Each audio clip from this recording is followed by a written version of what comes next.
alongside do basic and infinity based on how the next few matches go.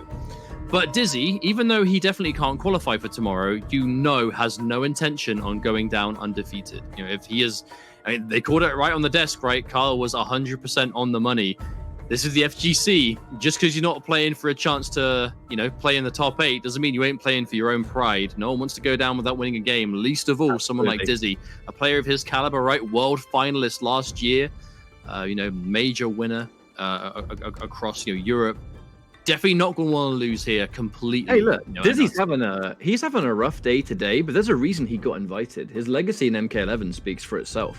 He's had his fair share of world championship level top 8, and it was through consistency alone that got him into Final Combat earlier this year because of just how many top 8s. No, but that's the thing. He's no stranger to being on the back foot, right? And even though for today that journey is kind of at an end already.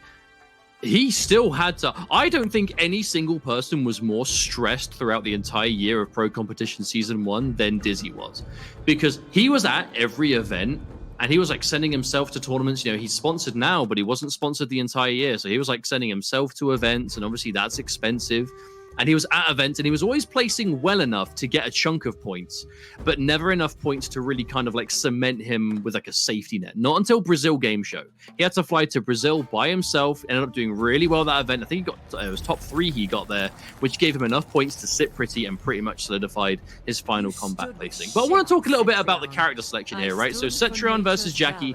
We've seen this countless times from MK11 Ultimate, but not necessarily in the style that Dizzy has brought to the table. So Dizzy's Jackie variation, is the Hyper Leap Air Shrapnel, but the clinch. We're so used to seeing Jackie players have that third slot go to the grenade launcher instead. Now, DizzyTT rocking the clinch, I think, is a real kind of culmination of what Dizzy's Jackie has always been like. Jackie is one of his most played characters, absolutely, but a tremendous amount of it has been first round KO. And the main point of first round KO is that clinch. So this is the variation that really combines Dizzy, right? He played a lot of upgraded, but he played more first round. So this is that real combination. You really play for that clinch, you play for that crushing blow.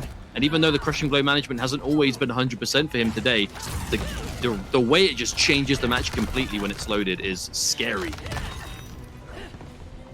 But what's really set him back has been being greedy with those resources.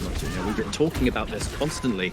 However, this round looking real good for 2easy so far. At close range, flawless block, the jump in, and the clean anti-cross up here from 2easy. Now, what's this matchup going to be? Extreme rushdown of Jackie versus extreme defensive play of Cetrion. This is really a clash of styles. Cetrion's able to play that footsie game. It's one of the things that makes her one of the absolute best in the game. Oh, we're punished. Oh, the dropped combo from Dizzy. He's going to pay for that one because not only is he losing damage, he's got his back to the wall, Mustard. That is not where you want to be. Still, though, we are getting the odd hit here and there, but it's not turning in too much damage, and 2easy now on block. Being able to get away from the wall, never mind. Oh, no, not close enough to get that little extension.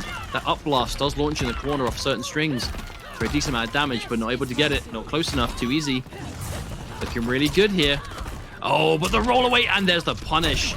Actually, this should be fatal blow. Yeah, that's now, nothing. 2easy not breaking. Now, this would absolutely kill if it wasn't. If it was an armor break, it would definitely do it. Not quite. I think it does just shy of 500 this. Yeah, and with 2easy being just over 500, not quite enough. But the roll through. Oh, but the poke underneath. And there is the double shrapnel. I want to say as well, we did talk a lot about Dizzy going into this match, but 2easy, Pittsburgh Knights, 2easy, recently signed. That's a big deal for him as well, and still in with a chance at making the finals. This is infinitely more important for 2easy. He's no stranger to the grind, we know that.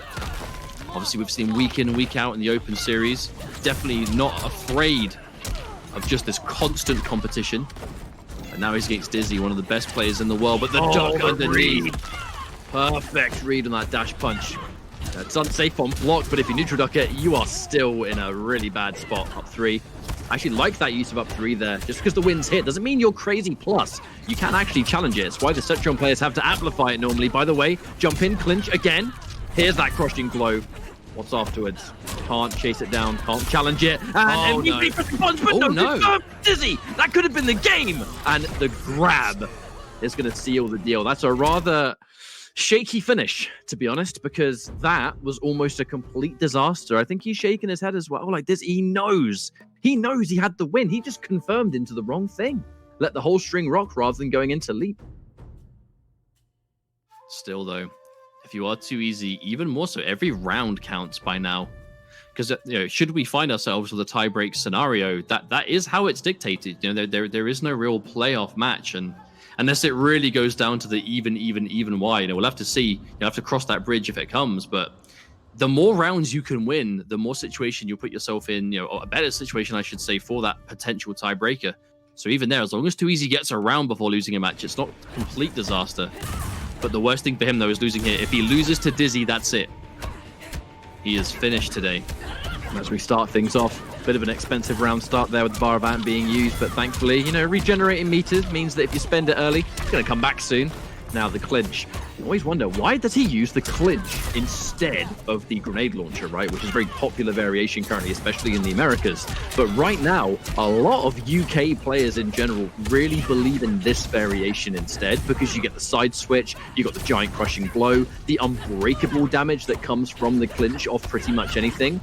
And a lot of players do sometimes think, hey, look, maybe this variation is the one that's worth going with. Look, bang, bang, side switch, good damage still, and I'm pretty sure Crushing Blow is now ready. With that Crushing Blow, if they don't have Breakaway, that can be upwards of as long as you've got the Dash Punch Crushing Blow, you are getting tremendous damage from the clinch. Still, though, Too Easy, and we're talking like the match is already over. And the anti-frames! Net! Hang on! Making this work? Surely not. Meaty barrier. Oh, and there it is! Too Easy is able to completely bring that one back from out of nowhere, looking almost impossible, but just perfect play. Too Easy. This is the clutch factor we need to see. You need to keep it 1000%. He is absolutely a back against the wall. He needs to be so careful now, and that kind of comeback is exactly what he needs to bring himself back into this tournament. Starting this round with a fantastic anti-air as well. I almost think he was half thinking about it at that point as well. Ending things in the knee. Now Dizzy, it's not going to be worth going for the Crushing Blow right now. There's so much damage left on the table. Good punish. Just tries to keep the damage guaranteed. Technically, you can go for other things here, but I think he just wants to shut it down. Anti-air attempt. No one home. Side switching throw. This is going to be a situation for Jackie. What's it going to be? Staggers, but the patience from Too Easy. Oh, no, but tries to anti-air, and that actually might be it. Maybe. Can you get a guaranteed button or just breakaway? No, Too Easy decides not to break away. A bold decision, but basically trading the fact that the round is gone for that clinch KB. Now, without the Crushing Blow, clinch, not as scary. Still good, no doubt, but definitely not as scary. Scary situation for Too Easy, though, right now, as it's match point. Oh, no. Oh, no. Gets caught. There's no option to get out of this one. Knee, knee. Oh, we get the three of them as well. Getting 3 knees there is not as easy as it looked before the 4th finish. And that's a lot of damage. With Too Easy being match point down, this is a scary position to be in. The nice barrier. Knocking away the goal. Keep Jackie away. Do not let her get close. Use those Cetrion tools the best you can, because you ain't got much opportunities left. Oh no, hang on a minute. Speaking of which, if we get that dash punch ender, we're going to see it. No, a dropped combo from Dizzy. Still a big life lead. Fatal blow there for Too Easy, so he has the resources, but no bar. That's the big problem here. He's got the confirm in his mind. Oh no! The string! And then he the clutch factor, DizzyTT. He's going to survive this. But that was Dizzy. What a ridiculous anti-air. Dizzy did the air shrapnel blast just a millisecond too late, so it didn't connect, and Too Easy was ready to punish straight away. Hell's Wrath.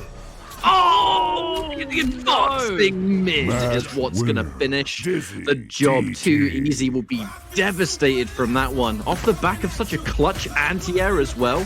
But it was Dizzy that found that final hit. I mean, a hard pill to swallow, I think, for both players today. They're going to be disappointed all round, but that was still a good match. Still a good match. It was GG's all round, and I